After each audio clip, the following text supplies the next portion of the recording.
SIT online classes channel पे स्वागत है। इस चैनल को बनाया गया है कंप्यूटर के सब्जेक्ट्स को बढ़ाने के लिए। इसके अंतर्गत आपको office application, programming languages, web technologies, DBMS, RDBMS, accounting software आदि सॉफ्टवेयर को हिंदी सहज भाषा में पढ़ाया जाएगा।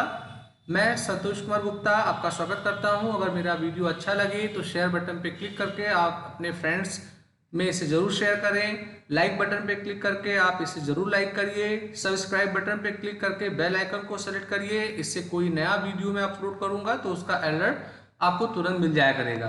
तो चलिए ज़्यादा देर नहीं करते हुए हम अपने आज के क्लास को स्टार्ट करते हैं। आज हमारा C प्रोग्रामिंग का जो क्लास होगा इसमें हम लोग पॉइंटर को ही पढ़ेंगे। कल के क्लास में हम लोगों ने पॉइंटर ही पढ़ा था। आज हम लोग पॉइंटर को एरे के साथ, एरे में सिंगल डायमेंशन, डबल डायमेंशन के साथ, स्ट्रिंग के साथ, स्ट्रक्चर के साथ, यूनियन के साथ कैसे यूज करते हैं, उन चीज़ों की चर्चा हम लोग आज करने वाले हैं। तो चलिए हम लोग सीधे टर्बो C में चलते हैं।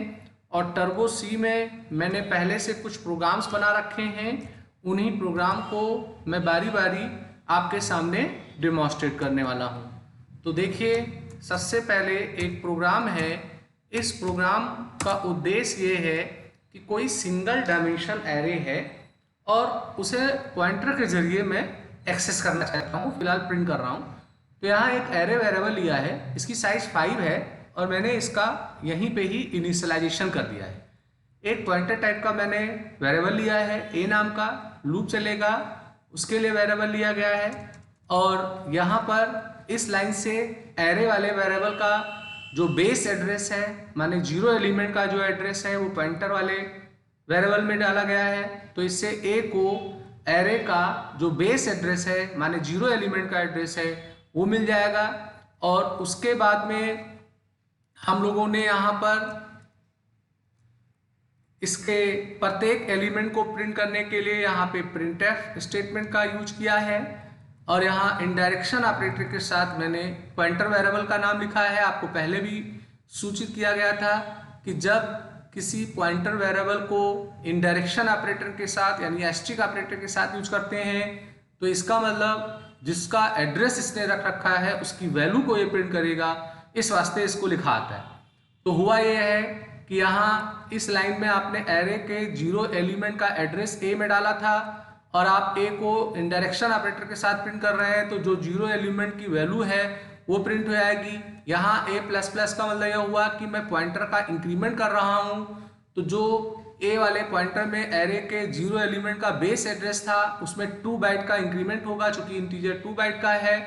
तो इससे वो अगले वाले एलिमेंट माने आपके एरे के 1 वाले एलिमेंट को रीच करेगा और उसकी वैल्यू प्रिंट करेगा। तो ऐसे ये इंक्रीमेंट एक एक मेमोरी लोकेशन को आगे दो बाइट बढ़ाएगा और उसकी वैल्यू को ये प्रिंट कर देगा।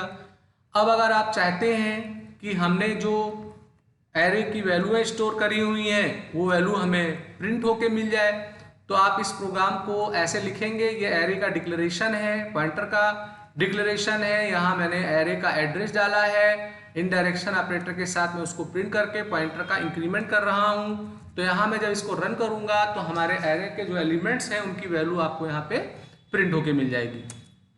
तो इस प्रोग्राम में मैंने आपको स्पेशली ये बताया कि पॉइंटर के साथ सिंगल डायमेंशन एरे को हम लोग कैसे प्रयोग में लाते हैं। अब चलिए कोई एक समस्या ले लेते हैं, उसमें हम इसका प्रयोग करते हैं। जैसे मेरा प्लान है कि मेरे एरे के जो एलिमेंट्स हैं मैं उसका सम पाना चाहता हूँ। तो सम पाने के लिए आपको एक वेरिएबल लेके उसकी वैल्यू 0 करनी होगी और यहाँ पर s++ आप यहाँ पर ये लिखेंगे इनडायरेक्शन के साथ a।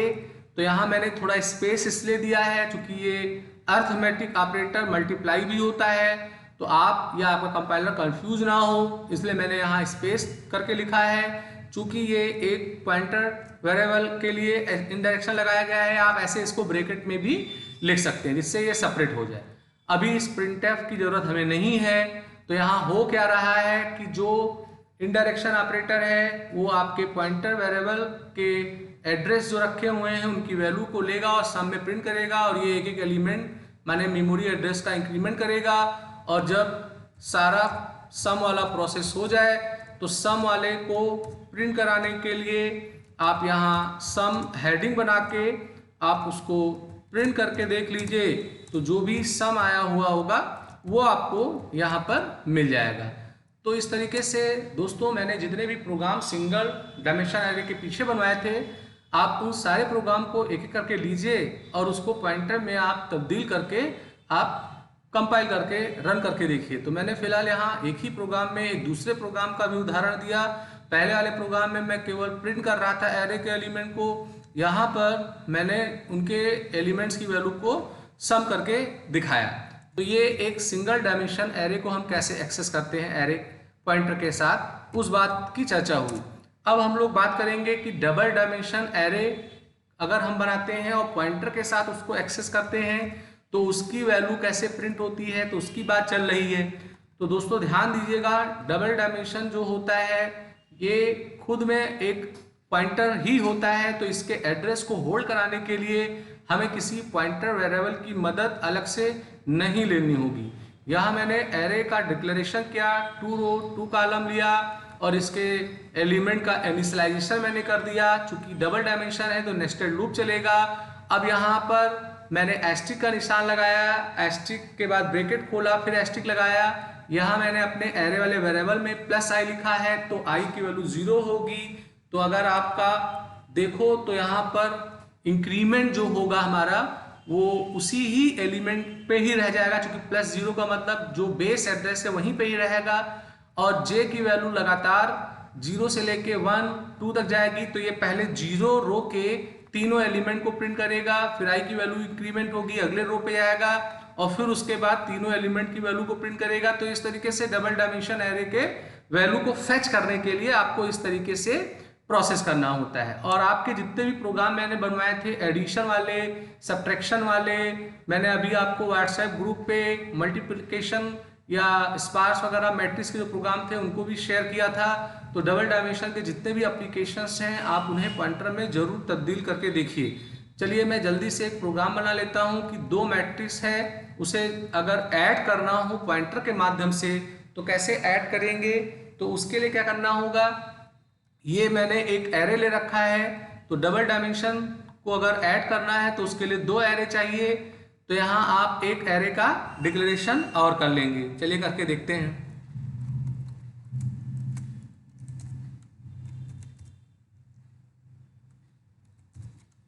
तो यहाँ मैंने एक एरे वेरिएबल लिया है, इसका नाम 1 कर देते हैं।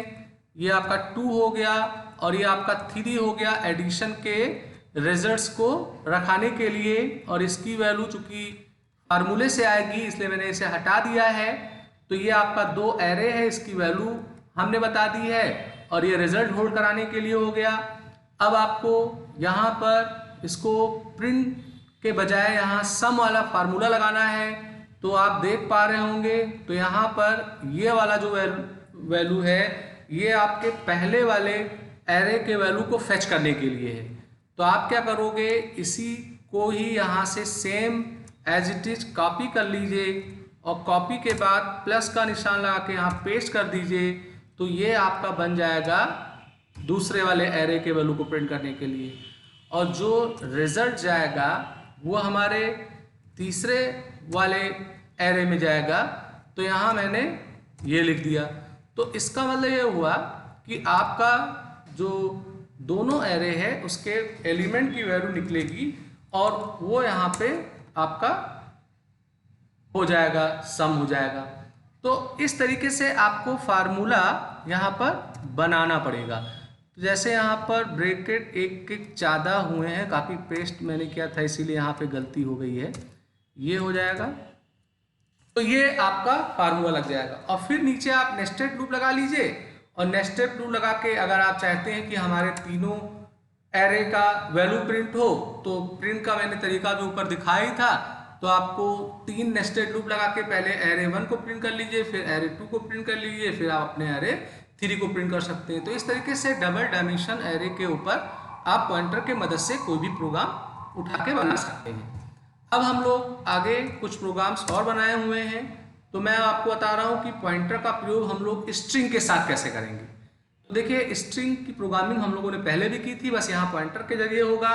तो एक टेक्स्ट नाम का स्ट्रिंग वेरिएबल है और यहाँ करेक्टर करके मैंने एक str पॉइंटर वेरिएबल लिया है और यहाँ पर मैंने टेक्स्ट वाले वेरिएबल का एड्रेस इसमें स्टोर कर दिया है। अब यहाँ पर इनपुट किया मैंने वैल्यू, और इनपुट करने के बाद वैल्यू को मैं प्रिंट कराऊंगा, मगर अब वैल्यू को प्रिंट मैं पॉइंटर की मदद से कराऊंगा। तो यहाँ इनडायरेक्शन ऑपरेटर के साथ str के ऊपर नॉट नल तक लूप लगाया गया। नॉट नल माने लास्ट तक जाएगा स्ट्रिंग के, और यहाँ इनडायरेक्शन ऑपरेटर के साथ वैल्यू को प्रिंट करके और पॉइंटर वेरिएबल का इंक्रीमेंट किया गया है। तो आप यहाँ पर इस प्रोग्राम को रन करेंगे तो कोई भी वैल्यू देंगे तो वही वैल्यू आपको प्रिंट हो जाएगी। तो इस तरीके से किसी भी स्ट्रिंग प्रोग्राम को आप पॉइंटर के माध्यम से बना सकते हैं। मैंने आपको उसका एक लॉजिक दे दिया है कि कैसे पॉइंटर वेरिएबल में एड्रेस डालते हैं, लूप कैसे लगाते हैं और उसको एक्सेस कैसे करते हैं। तो ये एक तरीका था स्ट्रिंग के साथ पॉइंटर का प्रयोग करने के लिए। अब मैं आपको बताऊं कि स्ट्रक्चर के साथ अगर पॉइंटर का प्रयोग करना होता है तो उसे कैसे किया जाता है। तो देखिए आपके सामने मैंने एक स्ट्रक्चर वेरिएबल को डिक्लेयर किया है। इसका नाम मैंने पर्सन लिया है। तो यहाँ मैं एक स्ट्रक्चर पर्सन नाम का बना रहा हूँ। इसमें एज और वेट इसके मेंबर होंगे।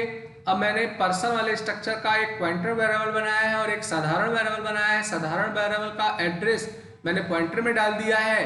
अब पॉइंटर में डालने के बाद मैंने साधारण वेरिएबल के जरिए वैल्यू को इनपुट कराया है, मगर मैं प्रिंट कराना चाहता हूं पॉइंटर के माध्यम से। तो जब आप स्ट्रक्चर का पॉइंटर बनाएंगे और उसके मेंबरों को एक्सेस करना चाहेंगे तो ये जो आपका माइनस और ग्रेटर देन का निशान, एरो का निशान है, इसके माध्यम से आप इनके मेंबरों को एक्सेस करेंगे। साधारण वेरिएबल जब स्ट्रक्चर का बनता है तो डॉट ऑपरेटर के साथ हम लोग मेंबर का एक्सेस करते हैं, पर पॉइंटर अगर स्ट्रक्चर हुआ है तो उसको इस तरीके से मेंबरों को हमें एक्सेस करने के लिए लिखना होता है। तो इस प्रोग्राम को मैं जब एग्जीक्यूट करूंगा तो वो एज पूछेगा और हाइट पूछेगा। तो जो भी एज हाइट आपने दिया है वो आपको प्रिंट होके मिल जाएगा। तो हो ये रहा है, केवल हम लोग जान रहे हैं कि स्ट्रक्चर हुआ है, एरे हुआ है, इन्हें हम लोग पॉइंटर के मदद से यूज कैसे करेंगे। बाकी इनका जो एग्जीक्यूशन या आउटपुट स्क्रीन होगा वो वैसे ही होगा जो बिना पॉइंटर के माध्यम से होता था। बस पॉइंटर के साथ कैसे यूज करना है इस चीज का हम लोग एक्सरसाइज कर रहे हैं। तो इस तरीके से आप स्ट्रक्चर के जो भी प्रोग्राम बनाए थे उन प्रोग्राम को आप पॉइंटर के माध्यम से कन्वर्ट कर सकते हैं। ऐसे ही मैंने यहाँ पर एक प्रोग्राम यूनियन के लिए बनाया हुआ है। तो सेम जो स्ट्रक्चर वाला प्रोग्राम था वही यूनियन के लिए ही मैंने बनाया है। और आपको मैंने बताया था कि स्ट्रक्चर और यूनियन में अंतर केवल यही होता है कि यूनियन के जो भी मेंबर होते हैं उनमें हम एक समय में केवल एक ही मेंबर को एक्सेस कर पाते हैं। तो यहाँ मैंने यूनियन सेम वही स्ट्रक्चर वाला लिया है। तरीका वही है कि यूनियन का जो साधारण वेरिएबल का एड्रेस था वो पॉइंटर में डाल दिया गया है। साधारण वेरिएबल से वैल्यू इनपुट किया गया है और उसको प्रिंट किया गया है। तो देखिए मैं फिर से आपको वार्न कर रहा हूँ कि यूनियन है तो यूनियन में हम एक समय में एक ही मेंबर को एक्सेस करेंगे। तो अगर आप देख पा रहे होंगे तो वैल्यू मैं यहाँ पे दोनों का दे रहा हूँ, दोनों की वैल्यू प्रिंट कर रहा हूँ। तो जब आप प्रोग्राम रन करेंगे तो वैल्यू ये दोनों की तो पूछेगा, पर वैल्यू किसी एक का ही ये सही प्रिंट करेगा और वो एक वो होगा जिसका डेटा टाइप ज्यादा होगा। ऐसे फ्लोट का 4 है और इंटीजर का 1 है। तो अगर दोनों वैल्यू को आप एक्टिवेट करोगे तो ये बाकी के वैल्यू को गार्बेज कर देगा, खराब कर देगा, और जो सबसे लार्जेस्ट डेटा टाइप वाला होगा उसी की ही वैल्यू को वो सही करके प्रिंट करके देगा। तो चूंकि ये नेचर से यूनियन है और मैं प्रयोग दोनों को कर रहा हूं इसलिए ये प्रिंट केवल एक करेगा। तो अगर आप देखो तो एज 0 आ रहा है और वेट हमारा 5 आ रहा है, चूंकि आप एक ही को एक्टिवेट कर सकते हैं, ये यूनियन का नेचर होता है। तो यूनियन और स्ट्रक्चर के साथ पॉइंटर का प्रयोग, स्ट्रिंग के साथ पॉइंटर का प्रयोग, सिंगल डायमेंशन और डबल डायमेंशन के साथ हम लोगों ने पॉइंटर का प्रयोग करके देखा। तो दोस्तों ये मेरा एक क्लास था। इस क्लास में मैंने आपको पॉइंटर के रिगार्डिंग नॉलेज दिया। अब हम लोग जो आगे पढ़ेंगे उसमें एक चैप्टर है हमारा फाइल हैंडलिंग।